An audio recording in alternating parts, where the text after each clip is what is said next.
గత ప్రభుత్వంలో జగన్మోహన్ రెడ్డి గారి ప్రభుత్వంలో 500 కోట్ల పైచులకు ప్రజాధనాన్ని వెచ్చించి పర్యావరణాన్ని, సిఆర్జెడ్ వైలేషను, ఈసా చట్టాన్ని, పర్యావరణ చట్టాన్ని అన్నిటి ఉల్లంఘించి ఒక కొండను నాశనం చేసి అక్కడ ప్యాలెస్ కట్టారు. అది తప్పని ఆ గతంలో నేటి ప్రభుత్వం కూడా వాళ్ళు చెప్పారు.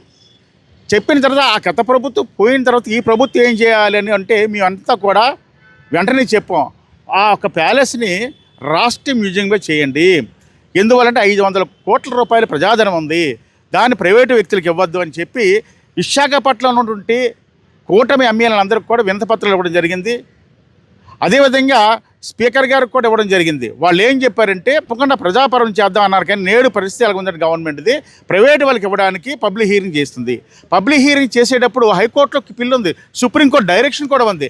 దాన్ని ఉల్లంఘించి పర్యాటక శాఖ వాళ్ళు దీని ఈరోజు పబ్లిక్ హీరింగ్ పెట్టి ప్రైవేటులకు ఇవ్వాలనుకుంటున్నారు. దీన్ని మేము వ్యతిరేకిస్తున్నాం.